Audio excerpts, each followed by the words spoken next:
يا رب العالمين صل على طه الأمين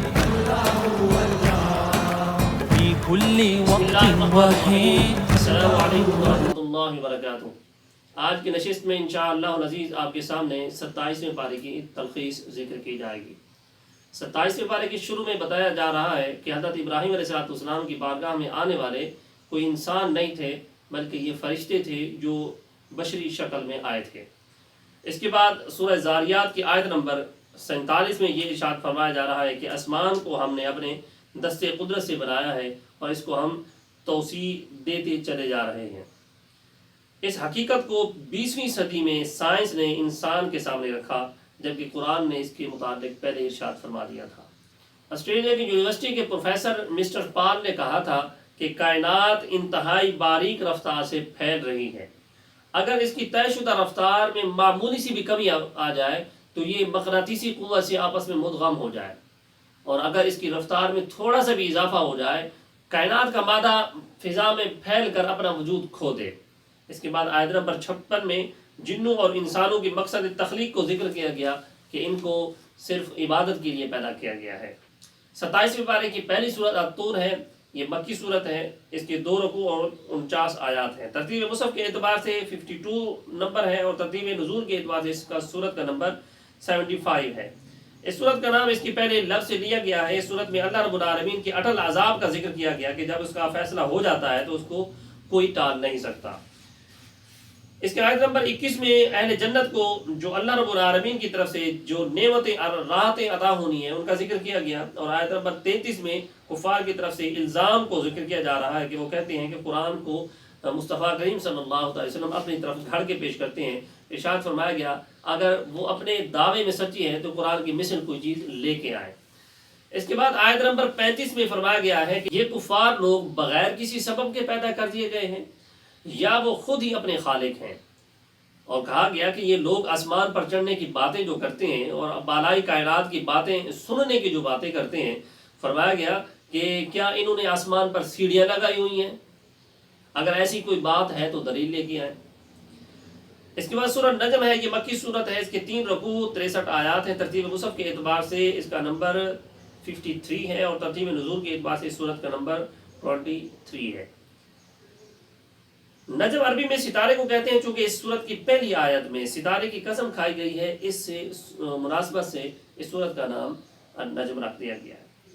ان کی خصوصیات میں یہ بھی ذکر کی جاتی ہے کہ یہ وہ پہلی سورت ہے جس کو ایسے مجمع میں پڑھا گیا جس میں مسلمانوں کے ساتھ ساتھ مشرکین کی بڑی تعداد موجود تھی، اور یہ وہ پہلی سورت ہے جس کے اندر آیت سجدہ پہلی مرتبہ نازل ہوتی ہے۔ جیسے ہی آیت سجدہ تلاوت کی جاتی ہے تو مسلمان اللہ کی بارگاہ میں سجدہ ریز ہو جاتے ہیں، ان کے ساتھ مشرکین بھی سجدے میں گر جاتے ہیں، تو مشرکین نے بھی مسلمانوں کے ساتھ سجدہ کیا۔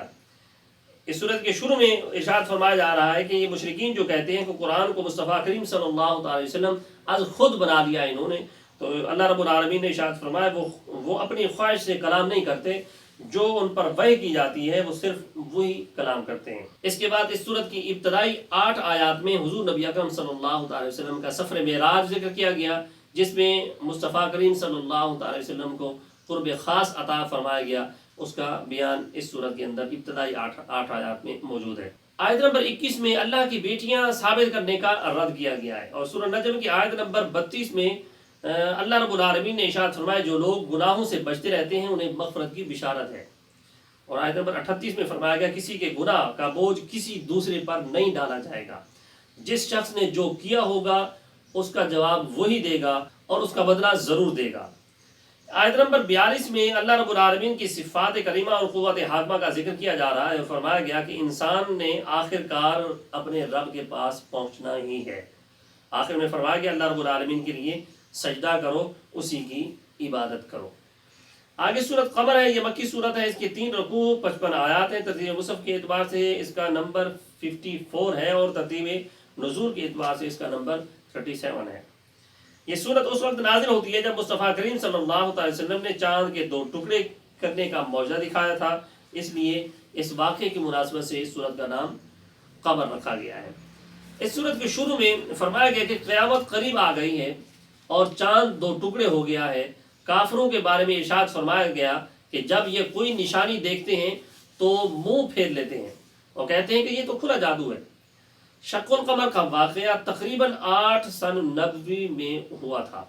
اہل مکہ نے معجزے کا مطالبہ کیا تھا، مصطفیٰ کریم صلی اللہ علیہ وسلم نے ان لوگوں کو معجزہ دکھایا، یہاں تک کہ چاند کا ایک ٹکڑا ہرا پہاڑی کے ایک طرف تھا اور دوسرا دوسری جانب تھا۔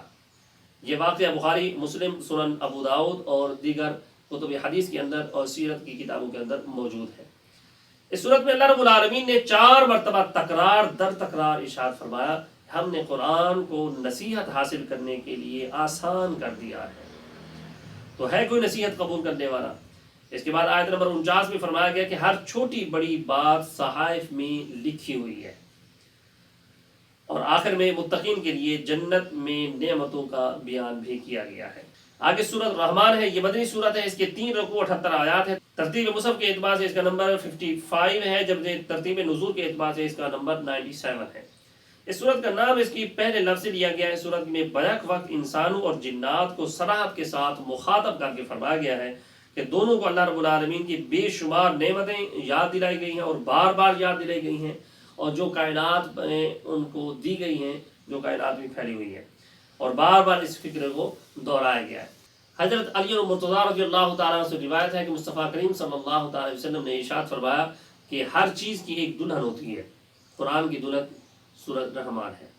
اس سورت کے شروع میں فرمایا گیا کہ رحمان نے اپنے رسول مکرم کو قرآن کی تعلیم دی ہے۔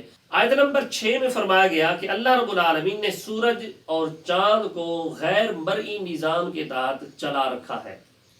اس سورت میں 31 بار اپنی ذی عقل مخلوق جنوں اور انسانوں سے خطاب کر کے اللہ رب العالمین نے ارشاد فرمایا فَبِأَيِّ آلَاءِ رَبِّكُمَا تُكَذِّبَانِ، پس تم اپنے رب کی کون کون سی نعمتوں کو جھٹلاؤ گے۔ اس کے بعد آیت نمبر 19 میں پانی کی 2 سمندروں کے ملنے اور پانی اور ذائقے کا ایک دوسرے سے نہ ملنے کا بھی بیان موجود ہے، اور سمندروں سے موتیوں اور جواہرات کے نکلنے اور سمندروں میں بڑی بڑی کشتیوں کے چلنے کا بھی بیان موجود ہے، اور اللہ رب العالمین کی وحدانیت پر استدلال اس سے کیا گیا ہے۔ آیت نمبر 41 میں فرمایا گیا کہ مجرم اپنی شکلوں سے، اپنی حلیوں سے پہچانے جائیں گے کہ یہی مجرم ہیں۔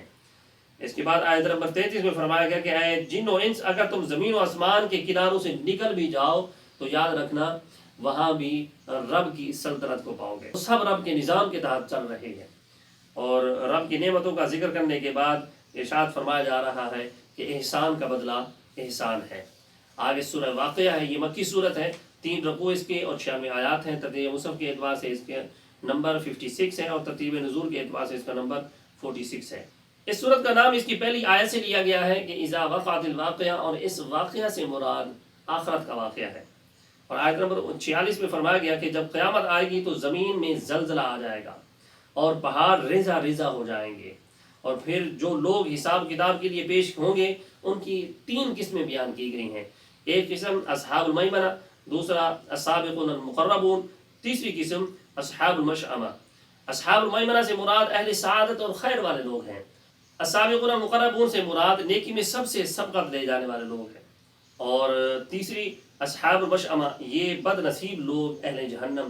اس کے بعد پھر جنت والوں کا اور ان پر نعمتوں کا ذکر کیا گیا، پھر جہنم والوں کا ذکر کیا گیا، ان پر عذاب کا بھی ذکر کیا گیا ہے۔ اس صورت میں اللہ رب العالمین نے انسان کو اپنی قدرت کی طرف متوجہ کرتے ہوئے ارشاد فرمایا کہ یہ بتاؤ، یہ جو کچھ تم کاشت کرتے ہو در حقیقت تم اگاتے ہو یا پھر ہم اگاتے ہیں؟ ارشاد فرمایا گیا اگر ہم چاہیں تو یہ سب کو ریزہ ریزہ کر دیں، پھر کیا ہوگا؟ تم باتیں بناتے رہ جاؤ گے اور کہو گے کہ ہم پر تاوان پڑ گیا ہے، ہم محروم ہو گئے ہیں۔ اس کے بعد آیت نمبر 77 میں ارشاد فرمایا جا رہا ہے کہ یہ کتاب قرآن پاک کو صرف پاک لوگ ہی چھو سکتے ہیں۔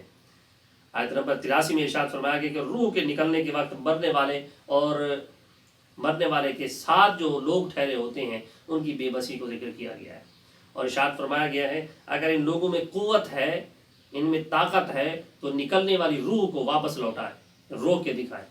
تو یہاں پر بھی اللہ رب العالمین کی قدرت کاملہ کا ذکر کیا جا رہا ہے، فرمایا کہ یہ رب کی قدرت ہے، رب کی قدرت میں ہے، اس پر بھی رب کی سلطنت ہے۔ اس کے بعد سورۃ الحدید ہے، یہ مدنی سورت ہے، اس کے 4 رکوع اور 29 آیات ہیں۔ ترتیب مصحف کے اعتبار سے اس کا 57 نمبر ہے، اور ترتیب نزول کے اعتبار سے اس کا 95 نمبر ہے۔